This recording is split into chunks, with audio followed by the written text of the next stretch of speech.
mais c'est par la suite que ces images ñu gis que mu tas fépp mais loolu doy na ci wan askan wi que le président Macky Sall doxul ci jàmm doxul ci tànku jàmm ndaxte je ne pense pas yéenay dem fépp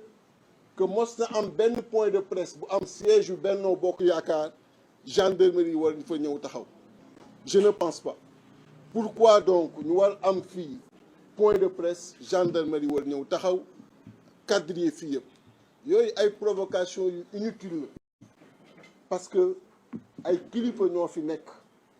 te ay kilifa yi nga xam ni kenn xamu leen ci tapas donc loolu nañ ko arrêté pour revenir ci sujet bi nga xam ni moom laa war wax muy la démocratie ay rappel rek lay doon parce que yéen ñëpp vous êtes témoin de la situation actuelle situation bi nga xam ni mën nga ko résumer ci man dama jël sama bopp def ko buur ba man maay xool maintenant Sénégal nan lay doxee démocratie texte yi li mu wax ma teg ko fële def li nga xam ni moom la sama bakkan bëgg moom la sama njaboot bëgg moom laa xalaat ni tey jii nii moom laay def pour couvrir sama bopp loolu le président Macky Sall nekkee et des fois dañuy fàtte et moo tax rappel am solo déjà en 2019 bi ñuy yegsi ci élection présidentielle yéen a ngi fàttaliku parrainage bi mu ko dugalee ñaata candidat la ci éliminé pourtant les gens l'oublient rien que par le parrainage il avait éliminé 23 candidats ba mu amoon groupe des 23 ci 27 yi déposé wu y a que 4 ñi nga xam ni moom la accepté ba mu amoon le groupe des 23 am na ñu bare nga xam ni maa ngi leen di gis ñu naan jamais 203 ñii bi mu leen éliminé par le parrainage ñii mu jéem leen éliminé par la justice muy le président Khalifa Ababacar Sall ak le président Karim Meïssa Wade gis nga Sonko président Sonko dafa am kersa ci wax ji ñaari yoon déey na ma ni ma bul ma tudd ma ni ko ñaari yoon ma ni ko wax ju yàqu la ma ni ko wax ju yàqu la parce que nan lay Yewwi Askan Wi pour la première fois depuis que cette affaire de renvoi de la chambre criminelle amee ñuy taxaw jàkkaarloog askan wi wax lépp sauf tudd loolu am na li nga xam ni góor mënu ko nawlante mënu ko mais je le comprends parce que c'est un leader bëggul yooyu mais am na li nga xam ni ñoo ko du xaar lu mu bëgg ak lu mu bañ pour dire tout simplement au président Macky Sall jamais 203 il n'y aura pas de 3 et les 2 vont revenir aussi simple que ça parce que en réalité il faut que muy mën a mesurer état wu réew mi fi mu toll psychologie sénégalais yi fi ñu toll gis nga ñëpp ñoo ngi inquiet foo romb nit ñi ñoo ngi am inquiétude kilifa boo toogal mi ngi am inquiétude du Sénégal pour lan pour benn nit président Macky Sall ndax bëgg-bëggam pourquoi mu war mettre réew mi ci situation bi war ko mettre ci tension bi war inquiéter les Sénégalais war inquiéter les Sénégalaises war inquiéter la communauté internationale war inquiéter les investisseurs qu'ils soient des investisseurs nationaux ou des investisseurs étrangers pour ki nga xam ni yow da nga war a dem képp nga deseeg Sénégalais yi nga war leen plonger dans cette situation parce que tout simplement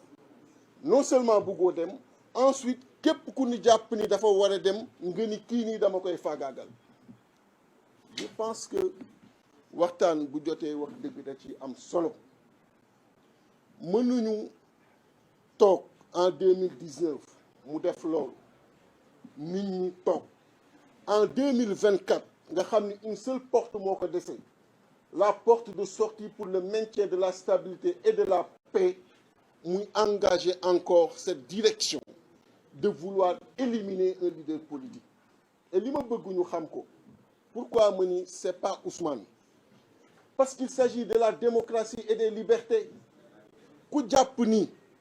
bu paree ci diw rek yow sa affaire la wala bu paree ci diw du la songu fa ngay defee erreur. Quelqu'un, quand tu ne l'arrêtes pas tout de suite, considère que tu restes exposé et vulnérable comme toute autre personne bi nga xam ni moom la attaqué. Et on ne peut pas réduire notre démocratie à des attaques personnelles, à une politique de liquidation d'adversaires politiques. Que Ousmane soit gêné qu'on en parle ou pas, ce que je veux vous dire tout de suite, parce que là c'est Yewwi Askan Wi qui parle, différemment des partis politiques qui ont eu à se prononcer instantanément quand cette affaire a été prononcée et renvoyée devant la chambre criminelle. Ce que je peux vous dire tout de suite, moi, ça ne passera pas et Yewwi Askan Wi résistera. Parce que c'est un devoir historique. Gis nga ñun li ñuy def du pour ñun dama bëgg di ko fàttali tout le temps jóg guddi ak bëccëg di liggéey de 7 heures du matin à 2 heures du matin xam nga ni defaloo ko pour sa bopp da nga ko def pour askan bi da nga ko def pour ëllëgu Sénégal parce que politique bu leen juum du lu yomb ñu lay dàq sa liggéey du lu yomb ngay toog guddi ak bëccëg li nga xam ni yaa koy dundee ak foo koy wutee yow yaa ko xam ak yàlla du lu yomb boo koy def c'est parce que conviction la c'est parce que am na ay principes yi nga xam ni moom ngay véhiculer et c'est parce que askan wi jaral na la ko et ce devoir la par rapport à l'histoire foofu la mbir yi toll et comment des personnalités peuvent se lever ainsi yow benn nit ci 18 millions de Sénégalais nga ni du demee noonu léegi finalement oublier la démocratie oublier les textes oublier les lois léegi finalement suivre leen man sama volonté mais avant lui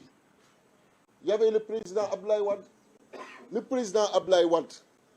wax leen ma kan la fi jéem a écarté 12 ans yi mu fi def par la justice dugalul parrainage képp ku bëgg doon candidat doon nga candidat il n'a jamais essayé de recaler qui que ce soit à une élection en son temps ki nga xam ni moo doon adversaire politique am le plus farouche bàyyi na ko mu participer à toutes les élections qui se sont organisées ici le président Habib Sy est là témoin il était avec lui le président Diouf bi fiy nekk na ma kenn wax benn candidat bu mu jéemee éliminé par la justice na ma kenn wax benn candidat bu mu jéemee recalé par ay parrainage ak par lu mu mën a doon mais pourquoi lui mu war a ñëw loolu lépp passé que perte profit nga xam ni ça contribué à la respiration de la démocratie pour war a mën a tey jël ay instruments yi nga xam ni c'est lui qui les crée pour essayer de voir bopp bu déborder nan lay jëlee gàll la loolu pour couper cette tête là benn tête dootuñu ko couper au Sénégal fi mu toll nii le débat bi muy bañ nga xam ni yi muy def yépp en réalité c'est pour ne pas faire face à ce débat là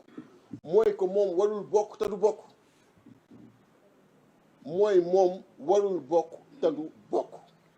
et li gën a bon nag mooy wax ji dafa jéggi Sénégal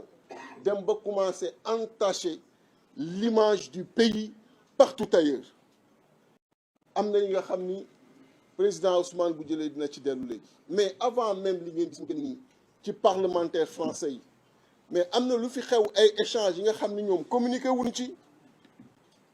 muy benn groupe de travail et je vais vous lire li nga xam ni moom la ñu demandé l'état du Sénégal tontu te tontu boobu waxuñu ci lenn lu wér et li nga xam ni ça a trait aux événements yi nga xam ni ñoo fi amoon au mois de juin avec les arrestations ba sama arrestation ak aussi perte de vie yi nga xam ni moo fi amoon ak des constats yi nga xam ni moom la groupe boobu def yu précédé même événement au mois de juin yi mooy bi nga xamee ni le président Macky Sall ci coobareem jël na sunu liste écarté ko donc la communauté internationale ñoo ngi intéressé wu ci loolu et ce groupe de travail a produit un rapport et mieux a même interpellé l'État du Sénégal sur ces faits-là envoyé leen un document bi nga xam ni mi ngi nii mais loolu est-ce que tey war nañ fa yegg ci Sénégal bi nga xamee ni koo jël mu ni la ñoo doon vitrine de la démocratie ici en Afrique et surtout dans la sous-région ba sunu nawle yi nga xam ni tey ñoo nekk ci dëkk yooyu ku ci am xarit boo ko jotee lim lay njëkk wax mooy yéen lañu daan xool yéen a doon suñu référence fexe leen ba lii ñu dal bu mu leen dal ba ñoom ñëpp amul ku ci tey jii nii bàyyi xel le président Macky Sall parce que jàpp nañu ni li nga xam ni moo doon seen référence moom moo ko nar na saxal donc am na yi nga xam ni dafa mënatul am dafa mënatul dem ku ni nag damay seetaan yaa ngi seetaan loo xamul ku ni duma ci wax yaa ngi noppi ci li nga xam ni xamoo ko parce que réew mi moo nu soxal te jàmm réew mi lañu bëgg wante jàmm réew moom mënuñu ko hypothéquer benn nit képp bëgg ko hypothéquer te ku bëgg wax ni feneen la ñàkk jàmm bi jóge yaa ngi xool fi nga xam ni nekkul foofu kenn lañu war a joxoñ kenn lañu war a xool muy le président Macky Sall et loolu mooy li nga xam ni tey moo fi dëgg ñoom nag jéem nañu def tout pour que lii ñuy wax ñi xëy na sénégalais yi bañ ko xam jéem nañu également indi ay réponses mais je vous dis que répondre nañu et ce document vous allez l'avoir.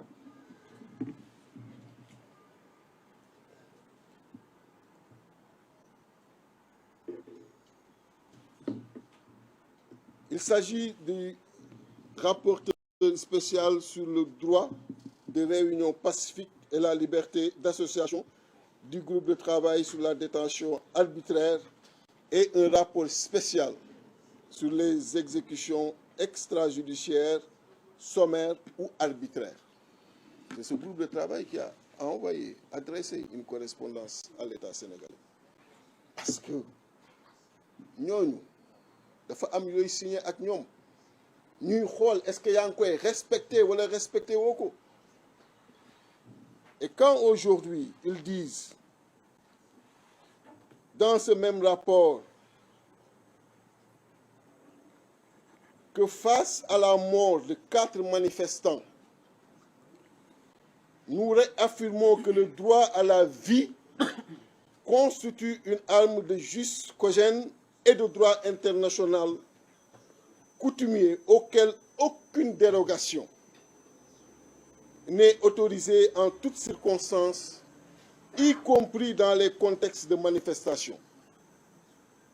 Tout décès dû à un usage excessif de la force par les forces de l'ordre doit faire l'objet d'une enquête approfondie, rapide et transparente, conformément aux principes relatifs à la prévention efficace des exécutions extrajudiciaires, arbitraires et sommaires et aux moyens d'enquêter efficacement sur ces exécutions et à la version révisée du Manuel des Nations Unies sur la prévention des exécutions extrajudiciaires, arbitraires et sommaires. Et ils disent, en poursuivant, nous exprimons également de graves préoccupations quant aux allégations d'interdiction de rassemblement pacifique qui, si elles s'avéraient vraies, constitueraient des violations du droit à la liberté d'expression et d'opinion et à la liberté de réunion pacifique, contrairement aux dispositions du Pacte international des droits civils et politiques, de la Charte africaine des droits de l'homme et des peuples et de la Constitution sénégalaise. Et ils interpellent, en relation avec les faits allégués ci-dessous,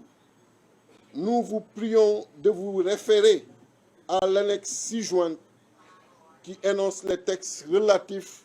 aux instruments juridiques et autres standards établis en matière de droits humains. Nous émettons cet appel afin de préserver les droits des personnes susmentionnées, arrêtées et détenues d'un préjudice irréparable et sans préjuger d'une éventuelle décision de justice. Donc, il revenait sur toutes les arrestations du petit mois de juin, sur toutes les décisions de justice, à ceux qui sont encore en prison, supposés appartenir à des forces spéciales, ceux qui avaient été arrêtés Vous vous souvenez, on était 83 en son temps à être jugés en même temps. Et il parle même de plus. Ñi nga xam ne arrêté na leen un peu partout. Bu ñu demee ba loolu tey am ni je dis que le Sénégal a répondu. Le Sénégal répond na mais du ma ñëw ci seen réponse. Vous allez avoir le document. Ils disent ce qu'ils veulent comme dans leur habitude. Alors que yéen ñëpp xam ngeen ni fii l'interdiction des manifestations est la règle, l'autorisation est l'exception. Et ils disent eux le contraire. Ils avancent des chiffres d'autorisation yi nga xam ni xaw ma yan demande yu ñu tey moo mën a am ci Sénégal ay 6250 demandes en un an ci Sénégal man xaw ma ñooy demande fan la jógee. Et pour dire qu'ils sont seulement à 1,50% d'interdiction man xaw ma 6000 demandes yooyu fan la jógee. Donc pour dire que vraiment dafa am kenn kuy utiliser benn mot ma koy jëlee ci moom souvent bu ma nekkee États-Unis muy Ousmane Tounkara bu ñu waxee mu décce tappale gee bare mais tappale bi gouvernement bi nekkee moo bare. Il faut que tappale boobu wàññeeku parce que gis nga jàmm dafa am solo ci réew te jàmm ku xam développement réew moom ngay ñaan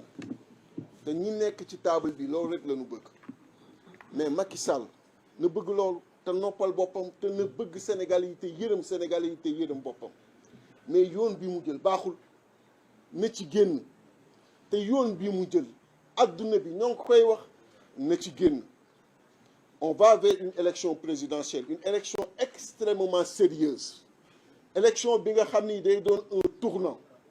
ci Sénégal ak ci Afrique. Pourquoi Sénégal? Parce que Sénégal bu am une nouvelle page la ñu am Sénégal bu yàlla def ci ñaanu nit ñu baax ñi tey jii ñi am fi pétrole ak gaz am fi ay richesses yi nga xam ni ñu bare ñoo ngi ciy teg suñu bët. Sénégal googu beneen direction la jël yàlla def na xëy na bëggoon na mu tombe ci moom mais tombewul ci moom li ciy ruus mais ci ku mu tombe ci beneen Sénégalais na xam ni c'est le Sénégal qui gagne te bu mu jàpp mukk ni il est le seul à pouvoir diriger le pays. Gis nga ñi mos a jàpp ñëpp ni ñoom képp la ñoom dong la yàlla wan na leen bataille ni ma la sàkkee laa sàkkee ñeneen li ma def ci yow la def ñeneen. 10 millions de Sénégalais il peut pas se dire qu'il est le seul à avoir la compétence et les aptitudes pour diriger ce pays. 2024 keneen moo koy diriger et pour la paix pour la stabilité na bàyyi ñi ko bëgg diriger ñëpp ñëw bokk kooku ndamam la sagam la sagu bépp Sénégalais la. Mais bu jàppee ni tey moom la war a doon du doon keneen et képp ku mu xalaat ni moom la mën a doon da koy songu mi ngi juum parce que loolu li wér mooy kenn du ko ci seetaan du ko bépp diine nga xam ne comité national am ni doo am cër am li nga xam ni moom la ñu bàyyi xel ci Afrique ak sous-région duñ ko ci seetaan kon na génn bu rafet kon daal di wax ci gàttal que Yewwi Askan Wi reste plus que jamais déterminé pour la défense de la démocratie et la défense des libertés. Yewwi Askan Wi reste plus que déterminé et soudé autour et aux côtés de leur ami et leader qui est membre de cette coalition muy Ousmane. Il ne veut pas qu'on en parle sëgg di ma dee yëpp loolu la woon mais on n'a pas le choix parce que c'est pas sa personne c'est la démocratie qui nous mobilise c'est les libertés qui nous mobilisent. Aujourd'hui il est victime d'une démarche et nous dénonçons cette démarche et nous allons la freiner et c'est ça que je voulais donner comme message. Je vous remercie.